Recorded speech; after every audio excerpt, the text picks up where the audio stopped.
nosotros tenemos contemplado lo que es la revolución del 44, o en otros términos, la revolución conocida también con el nombre de la primavera. Pero antes de ver qué pasó en la revolución de 1944 a 1954, vamos a ver el último gobierno liberal que tuvo Guatemala. Un gobierno que posiblemente ustedes han escuchado ahí con sus abuelitos o abuelitas, el padre de familia, que han escuchado ustedes que dicen con este término coloquial, Malaya el presidente Ubico, de que en ese entonces, en ese periodo de gobierno de él, la gente decía que se podían quedar incluso hasta en la calle y de que no les pasaba nada. Pero eso es una parte de lo que nosotros tenemos como historia. Pero la otra parte en el cual al general Jorge Ubico se le conocía también como el dictador. Ese gobierno con donde decía de que esto es blanco, era blanco.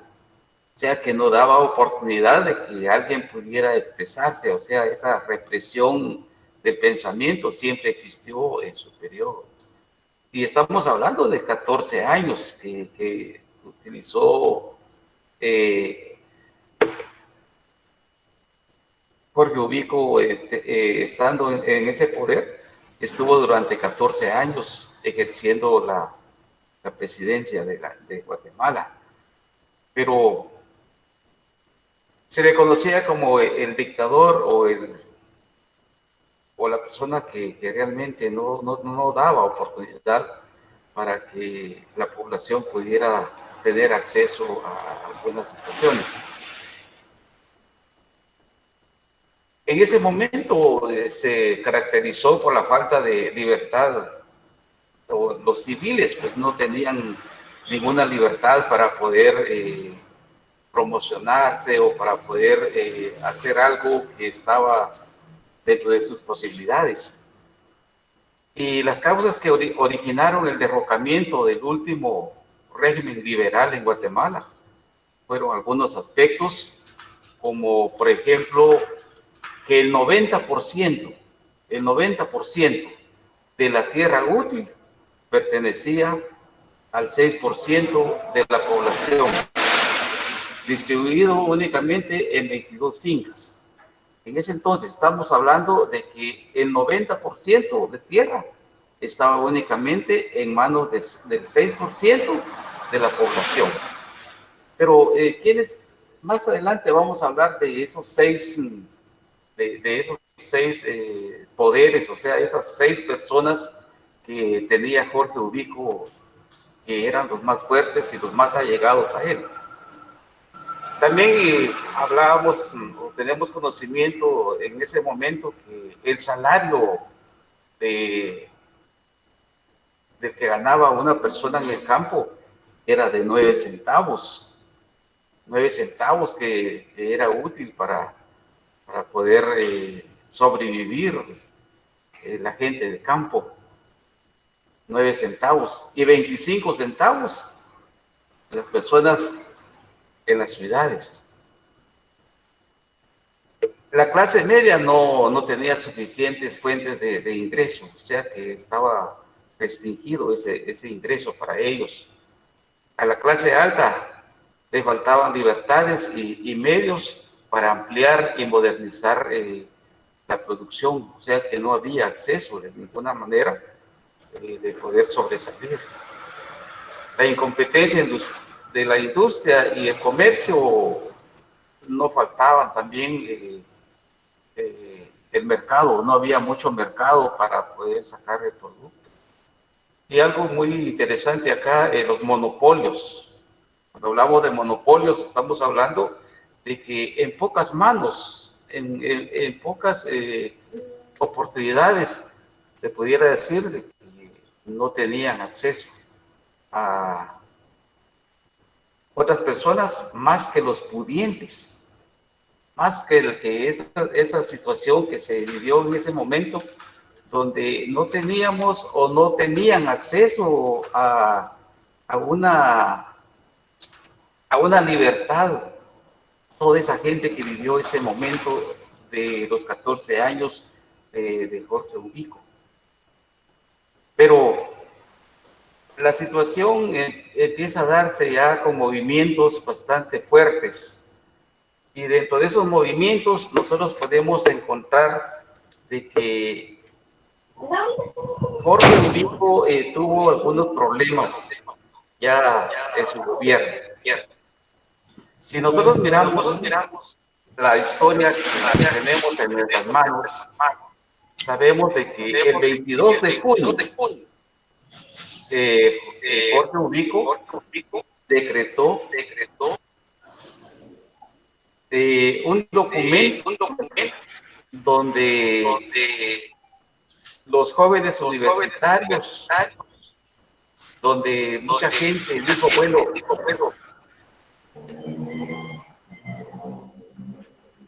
donde él empezó a ver esos movimientos, y en ese decreto él dijo, bueno, suprimió las garantías. En ese decreto 3114 vino Jorge Ubico y suprimió las garantías. O sea que ya no había garantías para poder salir a manifestar, porque él hizo lo que a él le convenía, ¿verdad? El 24 de junio también y compraron coca. Hizo un memorial, el 311. Existe un memorial donde se hace constar que jóvenes universitarios le dijeron a Ubico, no más dictadura. No más dictadura. Algo muy interesante también en el periodo de Jorge Ubico. El 25 de junio, María Chinchilla. Cuando hablamos de María Chinchilla, hablamos de que fue una maestra que salió a manifestar, pero perdió la vida el 25 de junio. Y precisamente por eso se celebra el Día del Maestro el 25 de junio. María Chinchilla fue abatida por las balas durante una manifestación pacífica contra el gobierno de Ubico. Entonces, ¿por qué hablamos de una revolución cívico-militar? Porque participaron civiles y militares. Los más allegados a Jorge Ubico, pues se sublevaron, ya no estaban de acuerdo con ese poder. Pero tenemos también el 26 de junio, el memorial de los 6, lo que hablábamos anteriormente, 6 personas más allegadas a Jorge Ubico. No solo le perdieron el respeto, sino que también le pidieron la renuncia a Jorge Ubico. Cuando estos 6 llegaron a pedirle la renuncia a Jorge Ubico, Ubico dijo, bueno, ya no tengo aliados, por lo tanto, tengo que renunciar a la presidencia. Entonces, ya el 1 de julio renunció. Y ahí ya se hizo un cambio. Él dejó como parte todavía de sus allegados el 4 de julio, donde Federico Ponce Báides tomó la presidencia y estuvo únicamente 108 días en el poder, donde él estuvo como parte de ese proceso, de ese cambio que teníamos en ese momento. Por lo tanto, Ponce Báides siguió los mismos lineamientos de Jorge Ubico. Entonces, el movimiento ya fue más fuerte. Entonces, nosotros pudiéramos hablar de que ya la gente que estaba dentro de esa cúpula militar hablamos aquí de la Guardia de Honor, también hablamos del fuerte de San José y otros, y el de Matamoros, que también estaban dentro de ese movimiento. Entonces, cuando se habla de estos movimientos, nosotros miramos en la historia de Guatemala de que tuvieron algunos cambios. Entonces, vino la Junta Revolucionaria, que en su momento vamos a ver quiénes formaron esa junta. Luego de esa junta, pues ya se hizo una constituyente y luego vinieron la oportunidad de una elección popular. Dentro de esa elección popular llega al poder el pedagogo Juan José Arévalo Bermejo, pero dentro de todo ese proceso se dieron algunos acontecimientos. Lo que no se habla aquí de Jorge Ubico, que casi no se habla sobre qué fue lo que hizo, pero si ustedes se dan cuenta, tenemos los grandes monumentos o esos grandes patrimonios que tiene Guatemala, como lo es el Palacio Nacional de la Cultura, el Palacio Legislativo, el Palacio de la Policía Nacional Civil, que actualmente ocupan ese gran palacio. También pagó la deuda externa y así. Eso que nosotros miramos, que son figuras que le dan realce a nuestro país, fue hecho por el tirano, como se le conocía anteriormente. Fue hecho por el presidente que realmente tenía el poder durante 14 años. Si seguimos viendo lo que él hizo en ese momento, nosotros hablamos también sobre la ley Fuga. Alguien se recordará, bueno, la ley Fuga existió en Guatemala. Lamentablemente en ese entonces hubieron muchas gentes que se murieron inocentemente, ¿verdad? Pero era una ley que lo utilizaban cuando le decían al reo o cuando le decían a la persona capturada que saliera huyendo, ¿verdad? Entonces la salvación de la autoridad era decir de que ellos salieron huyendo, por lo tanto tuvieron que accionar sus armas, ¿verdad? Pero esos son momentos que realmente en ese entonces vivieron las personas que tuvieron la oportunidad de vivir ese lapso de 10 años, de 14 años de gobierno de Ubico. Pero si nosotros miramos, si seguimos con la presentación del día de hoy, la revolución del 44 al 54 son 10 años. Proceso independentista, ilustración y liberalismo, independencia de Estados Unidos de 1776 y Revolución Francesa de 1789. Conflicto interno entre una élite que comenzaba a dividirse entre españoles y españoles americanos. O sea que ya estamos hablando acá de esos movimientos que realmente vinieron a utilizar tierras de Guatemala y vinieron a ubicarse utilizando las mejores tierras de Guatemala. En ese entonces hablamos de la compañía que trabajaba o que cultivaba el banano, ¿verdad? La Fruit Company, que es algo muy trascendental en la historia de Guatemala. También tenemos las causas de la revolución. La Junta Revolucionaria de Gobierno, integrada por Jacobo Arbenz. ¿Por qué sale aquí, salen estos nombres de la Junta de Gobierno?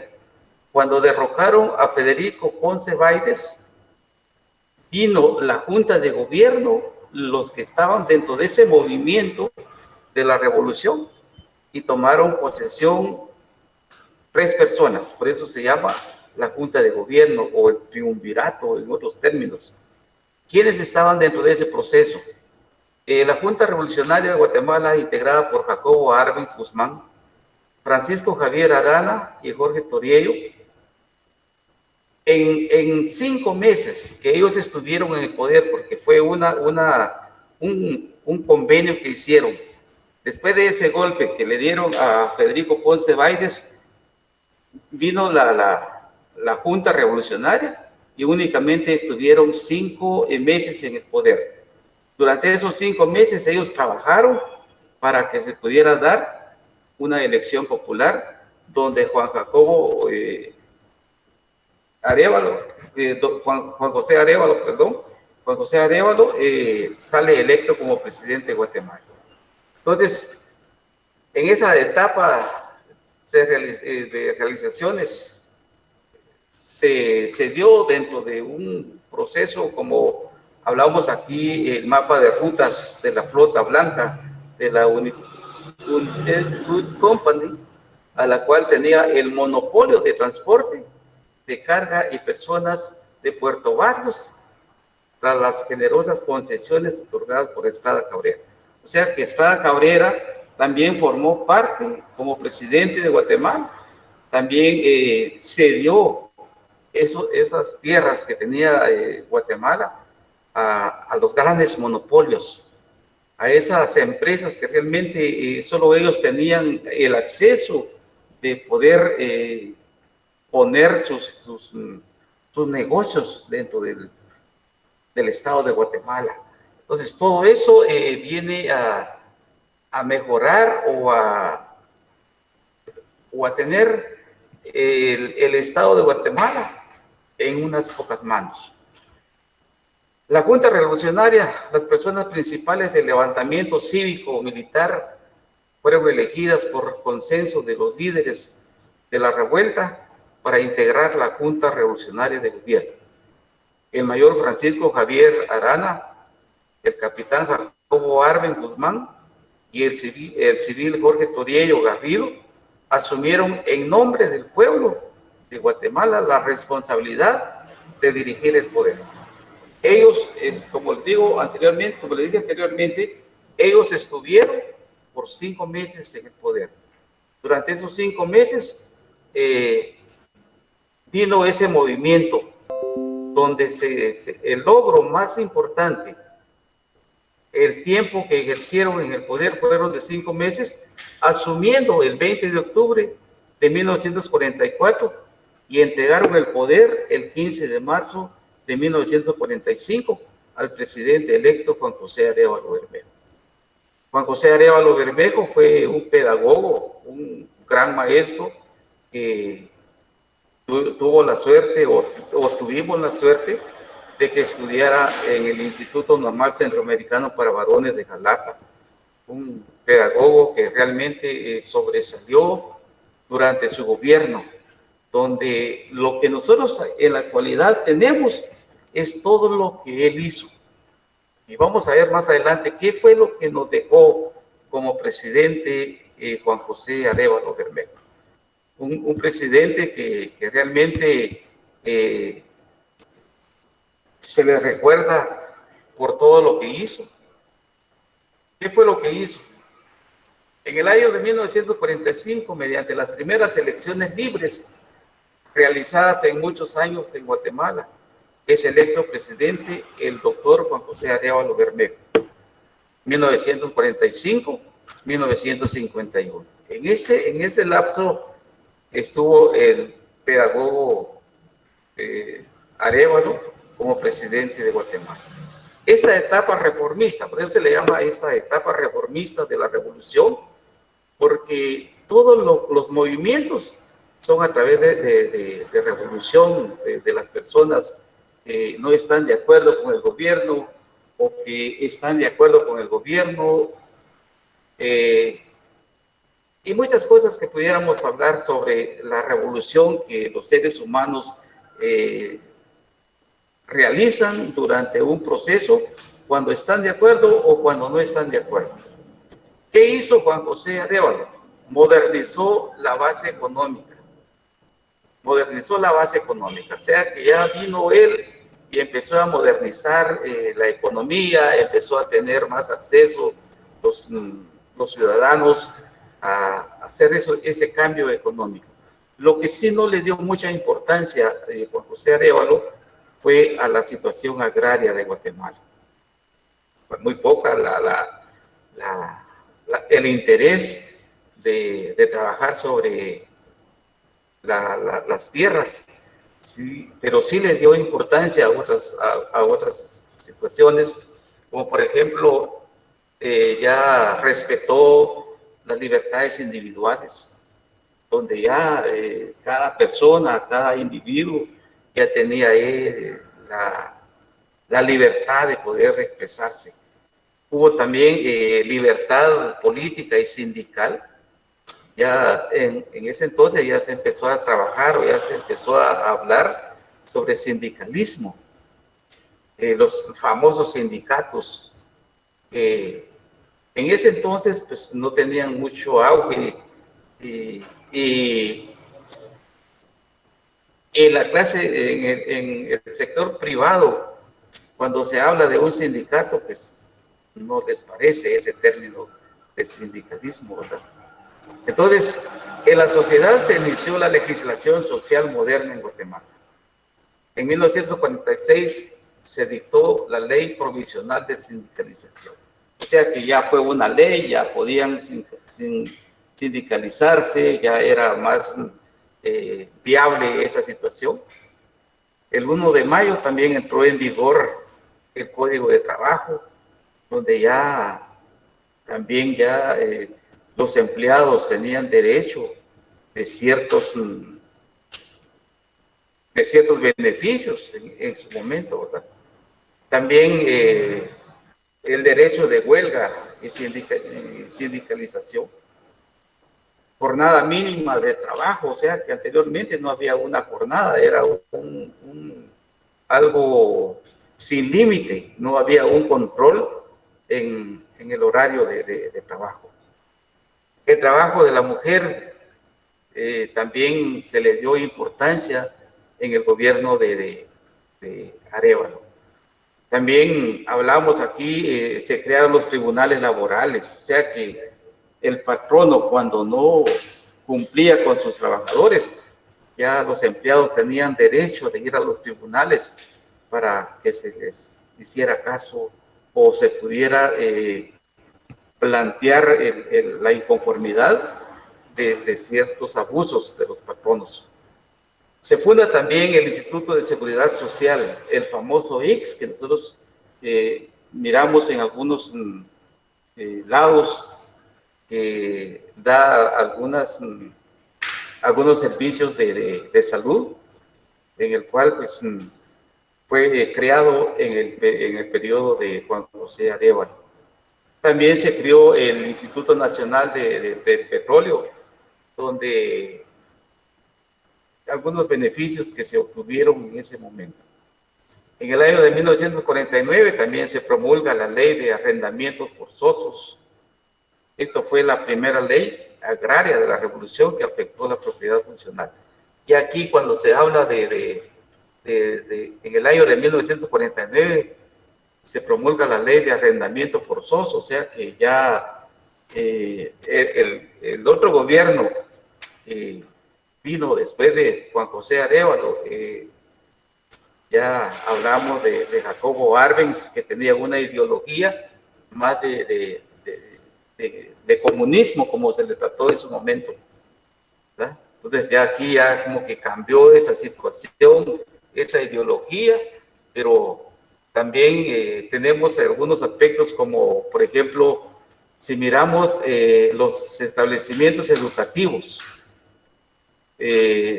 aquí en San Luis Jilotepeque, nosotros hablamos, hay que ir a la escuela de la Federal. En el periodo de Juan José Arévalo se armó o se hicieron las escuelas tipo federación, donde cada establecimiento era en forma circular, donde cada aula tenía su patio de recreación, donde cada aula tenía su batería de de servicios sanitarios y donde también tenía un salón de usos múltiples. En algunos lugares todavía existen esos establecimientos que fueron construidos en el periodo del presidente Arévalo, donde algunos pedagogos en su momento lo criticaron porque no lo miraban así con buenos ojos la figura de esos centros educativos. Pero al final vinieron a funcionar y todavía existen esos establecimientos. Entonces, cuando nosotros hablamos de la revolución del 44, también hablamos de algo muy importante que hasta el momento tenemos esa facultad. Por ejemplo, los maestros, los de salud, todas las instituciones de gobierno tienen sus sindicatos. Tienen sus sindicatos. Todos los que trabajan con el Estado también tienen derecho al IX. Todos, cualquier persona que son despedidos injustamente, también hay tribunales laborales donde puede la gente acudir para ver qué pasó o cuáles son los argumentos que tuvo el patrono para despedir al empleado. Entonces, pudiéramos hablar también de Jacobo Arbenz como un presidente en esos términos que se le trató a él como comunista, por crear el decreto 900 de la ley agraria. Se dio algunos acontecimientos muy importantes también. La idea de él era que todos tuvieran acceso a la tierra, pero Estados Unidos vino y no estaba de acuerdo con la ideología de Arbenz. Guatemala, siguiendo con la historia y siguiendo con los gobernantes, vino el otro partido, el partido de Liberación Nacional, un partido anticomunista, un partido de que vino y derrocó a Jacobo Arbenz por la ideología que él tenía. Y así podemos hablar de la historia de Guatemala. Y los acontecimientos, como les decía anteriormente, hablábamos también sobre los aspectos de educación, de salud, de acceso a la tierra. Y en la actualidad todavía tenemos problemas de tierras. ¿Por qué hay desalojos en Guatemala? Hay desalojos en Guatemala porque realmente en pocas manos están las tierras. Si miramos en manos de quién están las grandes parcelas que se tienen en la actualidad, como son la palma africana, en grandes mansiones de extensiones de terreno, tenemos esa planta en la actualidad, que es es una fuente de trabajo para la población, pero realmente en muy pocas manos está la tierra de Guatemala.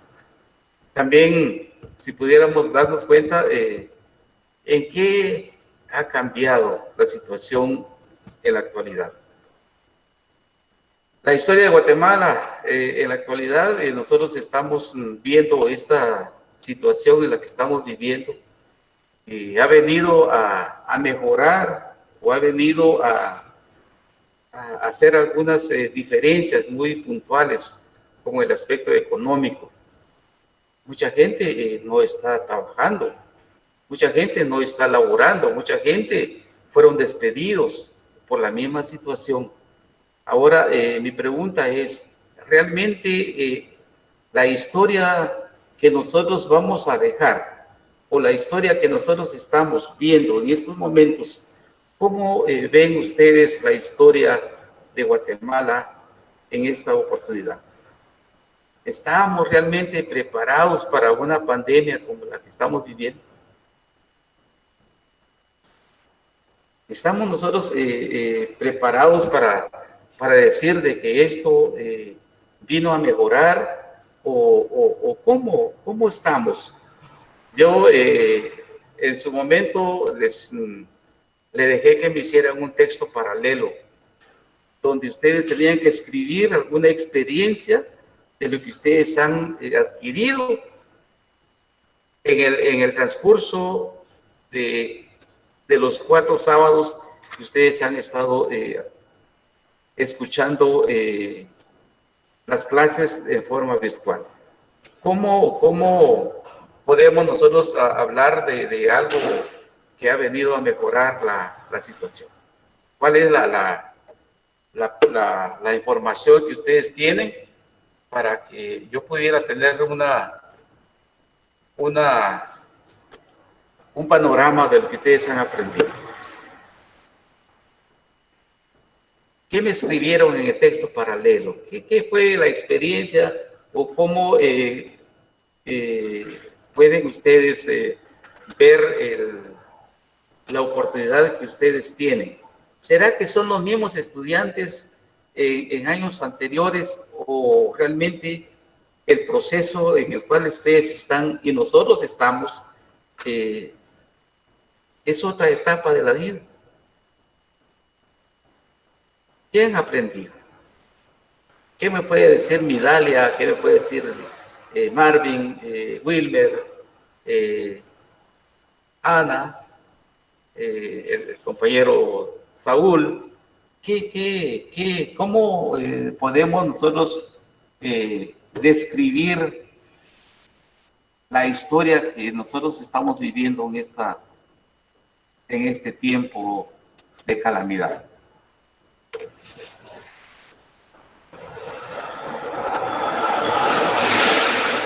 Porque todo trae un beneficio. Nosotros estamos hablando el día de hoy de historia de Guatemala, pero la historia de la pandemia, del COVID-19, ¿quiénes lo van a ver?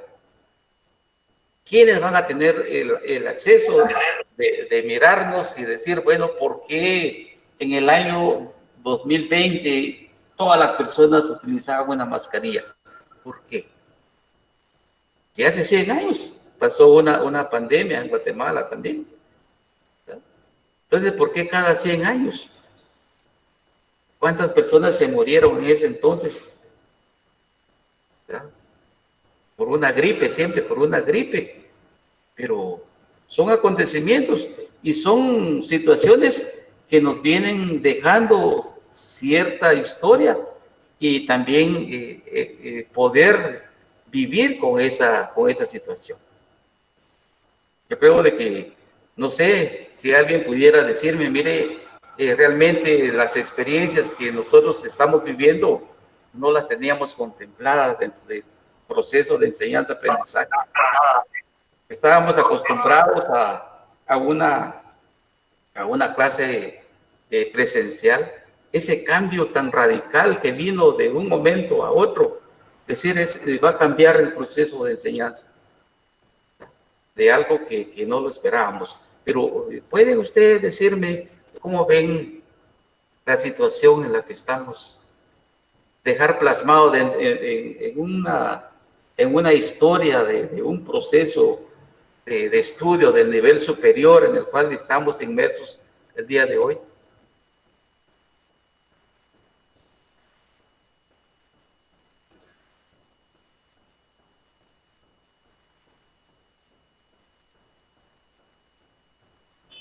Bien, Liquid, pues la verdad es que Guatemala no pienso yo que no estaba preparado para esta pandemia, tanto económicamente como en salud. No estaba preparado. No, la verdad no. No. Y nosotros, usted y yo usted como estudiante y yo como docente, ¿estamos preparados realmente? ¿Ya nos preparamos o todavía nos falta mucho que prepararnos? En primera Pienso todavía yo que no todavía estábamos nos falta mucho preparados. por prepararnos porque ¿Sí? No estábamos con preparados. esto de la tecnología siempre nos cuesta porque igual usted hace preguntas y nos cuesta interactuar por medio de la videollamada. Pienso Ujú. yo que interactuamos mejor por medio de las clases presenciales. Exacto. ¿Cómo estuviéramos en este momento compartiendo la clase con ustedes? ¿Hubiera más participación? Sí, hubiera más participación de nosotros. Sí, exacto. Pero realmente es parte de la historia, es parte, ustedes y nosotros estamos formando parte de una historia dentro de la población de Guatemala. ¿Verdad? No sé, alguna experiencia que ustedes dejaron plasmado en su documento, que dentro de un par de años o dentro de un par de días, ustedes pueden entrar a la página de la Facultad de Humanidades o de la Universidad de San Carlos de Guatemala y van a encontrar esta clase que el día de hoy tuvimos acceso.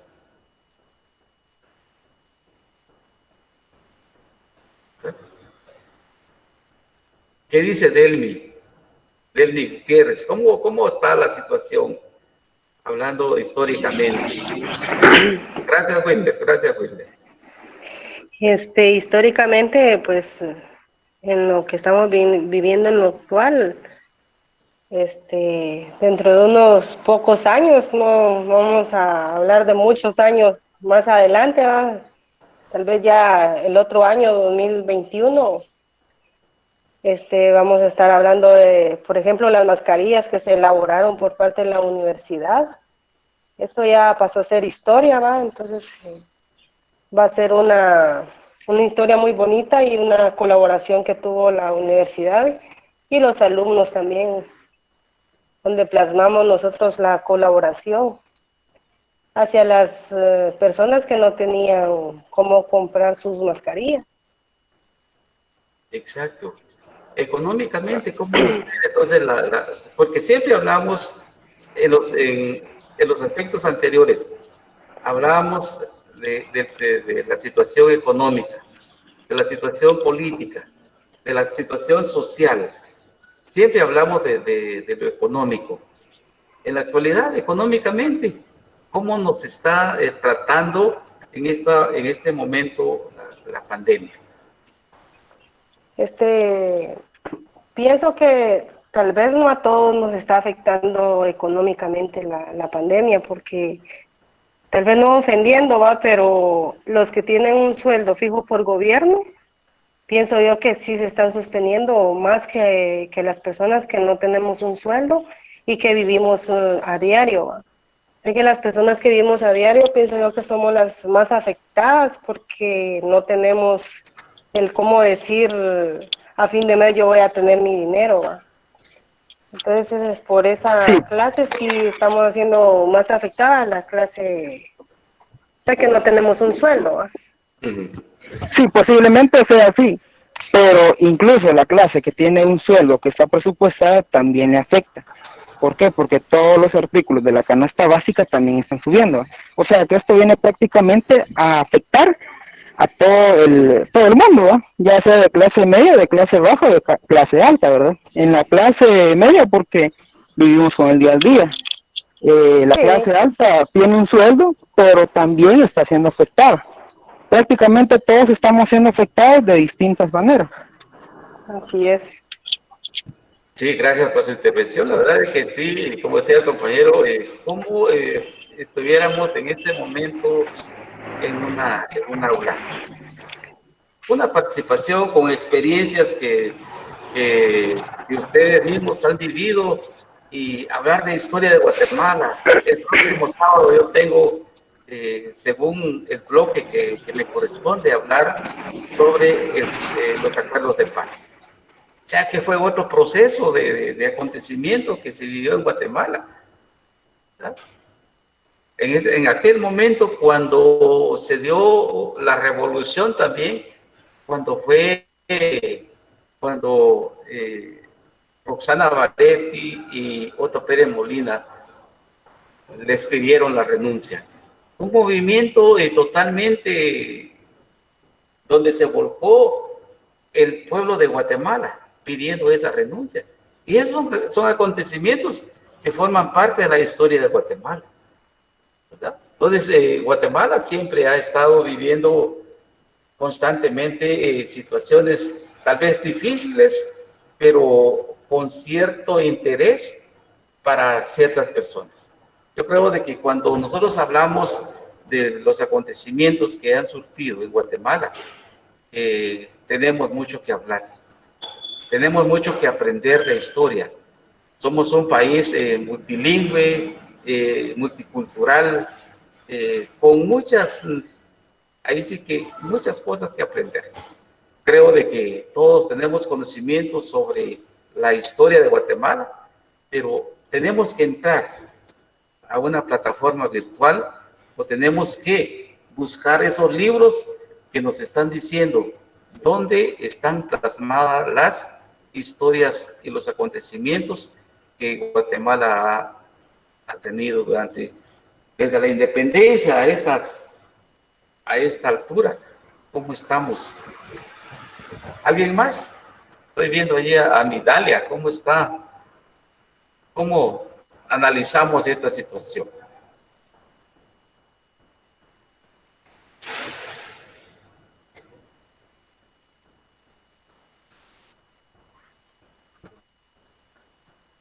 Isabel.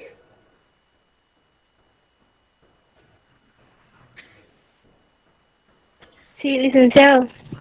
Dígame.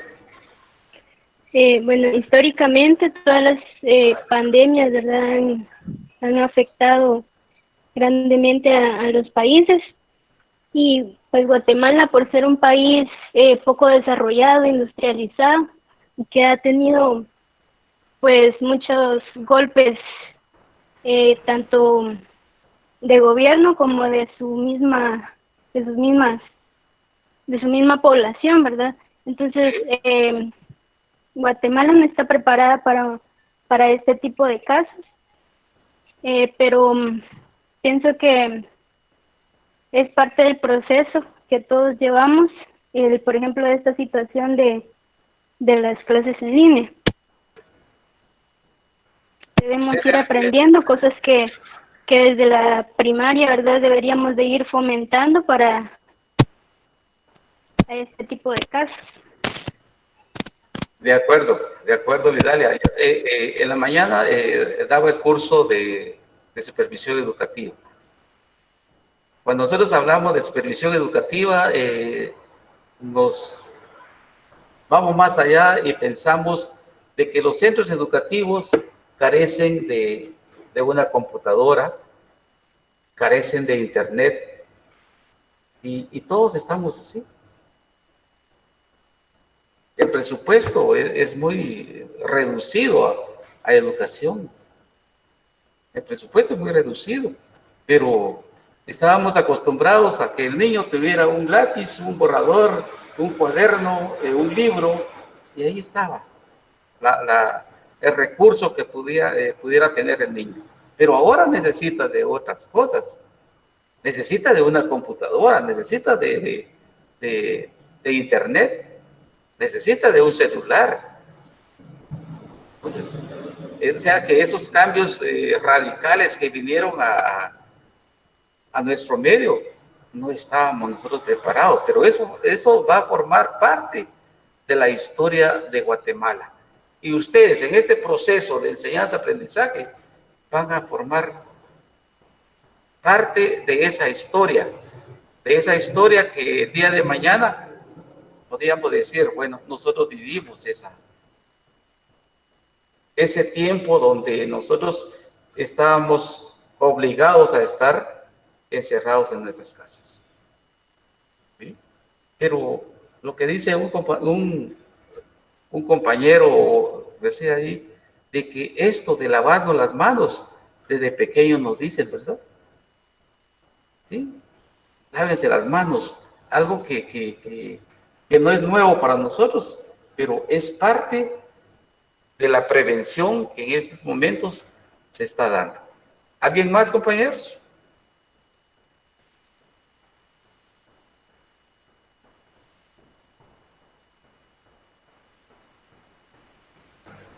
¿Alguien más? Isabel Mateo.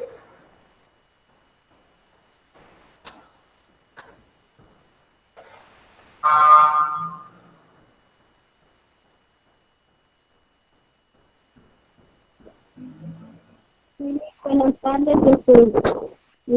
como todos dicen, ¿verdad? Esta pandemia pues, nos viene afectando a todos, ¿verdad? A nivel mundial, tanto en la economía, en la educación y en diversos eh, Aspectos. sí, así es. ¿Sí? Sí, la verdad es que estamos hablando de esto porque nos dio a hacer un cambio radical. Y esto forma parte ya de la historia de Guatemala. Forma parte de esos acontecimientos que nosotros mismos estamos viviendo el día de hoy. Espero que la clase de hoy, cuando hablamos de la revolución de 1944 a 1954, 10 años de primavera. ¿Por qué 10 años de primavera? Porque estamos hablando de 10 años que se dio la oportunidad de hacer cambios. Y los cambios que realmente todavía tenemos vigentes son los que nos dejó el presidente Arevalo.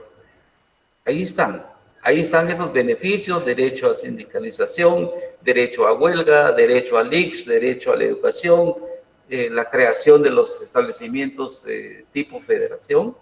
Ahí están. Son parte de una historia, son parte de algo que nosotros tenemos acceso a esos beneficios, ¿verdad? Entonces, yo sí espero de que la clase del día de hoy hayamos aprendido qué es la revolución del 44, por qué se celebra el Día del Maestro, por qué el 25 de junio, porque ese día, ¿a quién mataron ese día? María Chinchilla. María Chinchilla, en una manifestación pacífica. ¿Y quiénes lo mataron? Si leemos la historia, como que andaban policías de particulares inmersos en esa manifestación.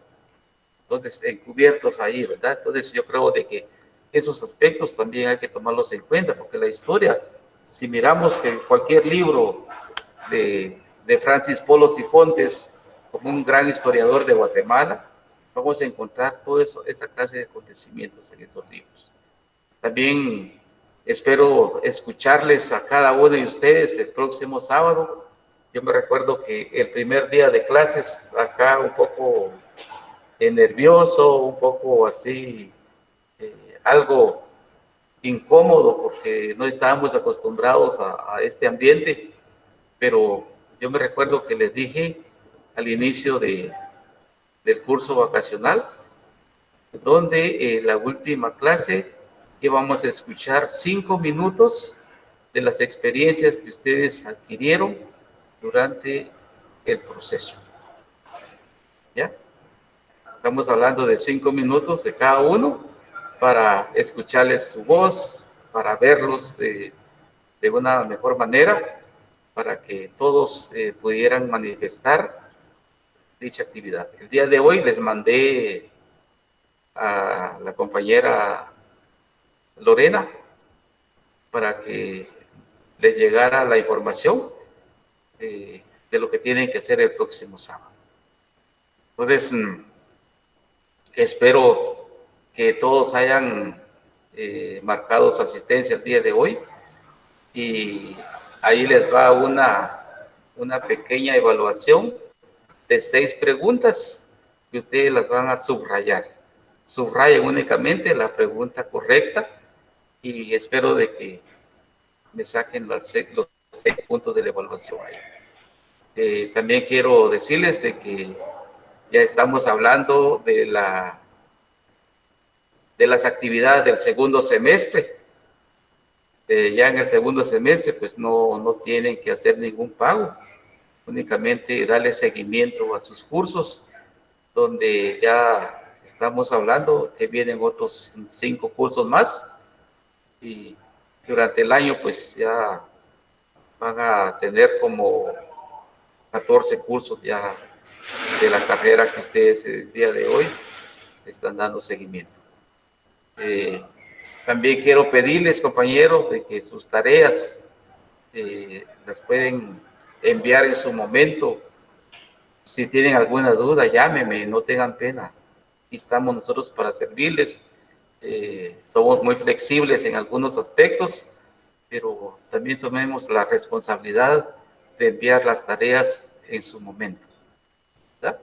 Entonces estoy revisando aquí mi plataforma y no me enviaron 3 personas las tareas de la tercera unidad, o sea, del tercer bloque. Entonces eso sí nos afecta un poco porque están perdiendo prácticamente 20 puntos de un sábado que no se presenten o que no me envían los trabajos.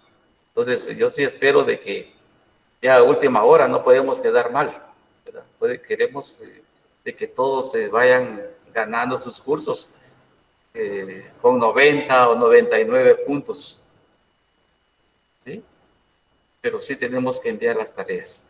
Espero de que las personas que no pudieron hacerlo en el tiempo estipulado del tercer bloque, espero de que el día miércoles pudieran tener al 100% de sus tareas que le dejo el día de hoy para ir acumulando esos puntos. Espero de que todos ustedes puedan sacarle provecho adecuado a la parte de historia de Guatemala, donde cada uno de nosotros pudiéramos tener conocimientos al respecto. No sé si tienen alguna pregunta para podérselas contestar.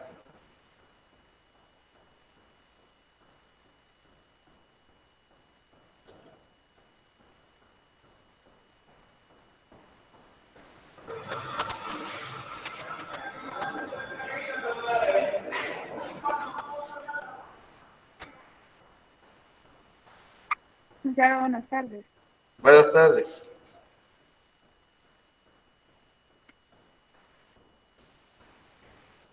Buenas tardes. Sí, buenas tardes. Solo una pregunta, ¿ese cuestionario del examen lo vamos a agregar en el trabajo o lo tenemos que enviar por aparte? No, en el Que mismo si archivo. el pequeño examen o cuestionario que subió lo vamos a agregar al trabajo. Sí, es parte En el mismo archivo con los demás. del Como lo cronograma, hemos exacto. subido. Sí, exacto. Se les envió en otro archivo porque tuvimos algún problema, pero sí ustedes lo pueden subir en el mismo archivo de las actividades que va dentro del cronograma. Ah, bueno, gracias. Vaya.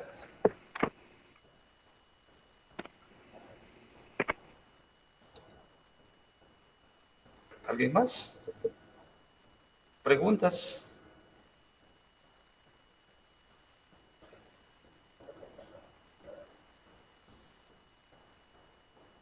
Si no hay, pues yo espero la presentación de cada uno de ustedes el día sábado y voy a conocerles la voz a muchos participantes que no he tenido la oportunidad de escucharles su voz, ¿verdad? Pero gracias a El cada uno. otro sábado usted... Diga, Sí, licenciado. Una pregunta. diga.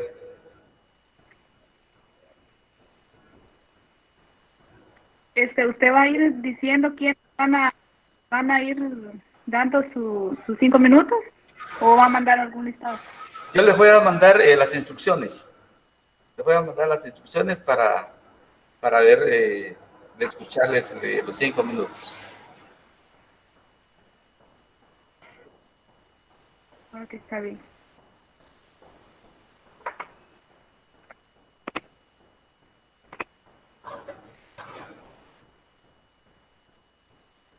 Bueno,